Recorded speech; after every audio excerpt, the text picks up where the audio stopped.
January 21st, 2015, a state employee sends a note to the governor's office regarding an appearance of impropriety to Governor Martinez's administration, especially if Larry Barker gets a hold of the information. Guess what? I've got the files. And as scandals go, this one is a doozy. It involves $1 million, sweetheart deals, and abuse of power. I don't know what they're up to, but there's something wrong. This is just money spent and right down the toilet. This is not what citizens should expect from their state government. Operating outside the public glare is an obscure state agency hidden away in Santa Fe. The Division of Vocational Rehabilitation, or DVR, provides counseling and financial assistance to the state's disabled population. But behind the scenes, DVR is a troubled agency. It involves $1 million in contracts that were not by the book. It's a messy situation that's been called bizarre, outrageous, even illegal. But ask top bureaucrats about it, and they'll give you the same answer. Problems? What problems? Paul Aguilar is Deputy Secretary at the Public Education Department. I'm very comfortable with what's happened. Joe Cordova heads up vocational rehabilitation. I am not aware of any improprieties. In fact, DVR managers have been repeatedly warned about wrongdoing. Red flags were raised by the agency's own attorneys, the chief financial officer, and the acting director. It started when DVR hired a Veterans Outreach Coordinator. That's someone who could find disabled veterans and get them to apply for DVR services. The outreach job was put out to bid. There was no experience, education, or training required. In fact, the only qualification was that you be a veteran. Just one bidder applied, an unemployed Santa Fe man named Clarence Gallegos. Even though Clarence's wife, Eileen, was a manager at the department which oversees DVR, he was awarded a lucrative 4-month contract to do veterans outreach. DVR paid Gallegos $39,000, billed at $90 an hour, to post flyers at bars and post offices, chat up veterans, and hand out business cards. Even though Gallegos failed to comply with that contract, in July 15, someone here at DVR decided to give him a new contract, pumping another $108,000 into his pocket. And because the deal was not put out to competitive bid, it was in apparent violation of state law. This time, Gallegos billed the state $56 an hour, which is more than twice what DVR's own counselors are paid.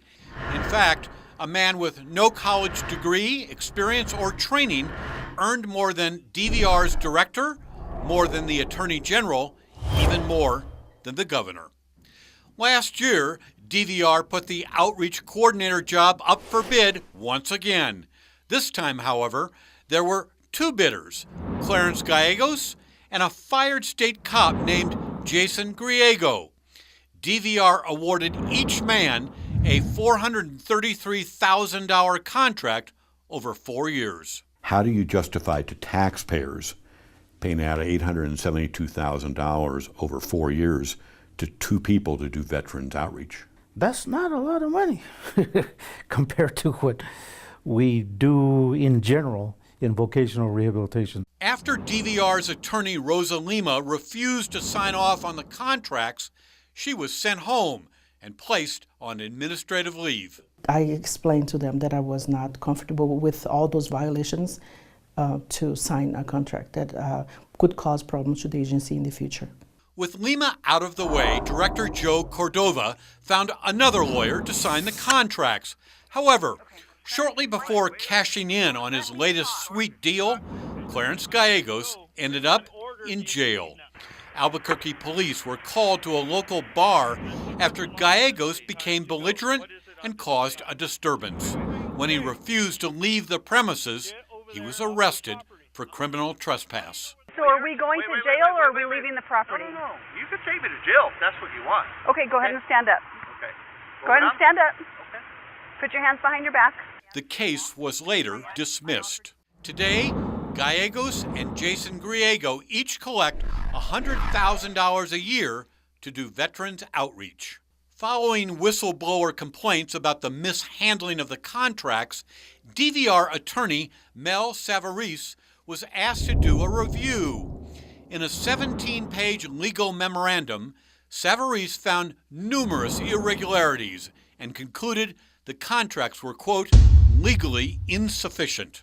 Savarese recommended the agency put a stop to the contracts. That legal advice was ignored. In your opinion, your own lawyer was wrong? I think so. That's in my opinion. In your opinion, Mr. Savarese is just plain wrong? I believe he is, yes. Paul Aguilar says another legal review found no problems with the contracts. It's like, wow. You know, what are they doing over there? Andy Winiger is a former DVR deputy director. So why did they do that? Basically, what they are doing, putting up posters and going out and identifying individuals that can go over to a DVR office, and that's what you would pay about $15 an hour for, not $90 an hour. Senator Jerry Ortiz-Pino chairs the Senate Public Affairs Committee. It's incredible that these contracts would have been let in the first place to individuals without any particular credentials or anything to recommend them to get these plums for 4 years. This is like a much better paying job than many state employees could ever hope to achieve. This is a hell of a way to run a railroad. Dee Dee Feldman served in the state Senate for 16 years. She is an outspoken advocate for governmental accountability. The department was repeatedly told not to enter into this contract by its legal counsel, several different legal counsels, and they did not heed that warning. I would hate to see the clients of this agency be penalized for the kind of inefficiency and questionable contracting procedures that the DVR seems to be using here. To date, vocational rehabilitation has awarded contracts totaling almost $1 million. Those funds come at the expense of services to DVR's disabled clients. Larry Barker, KRQE News 13.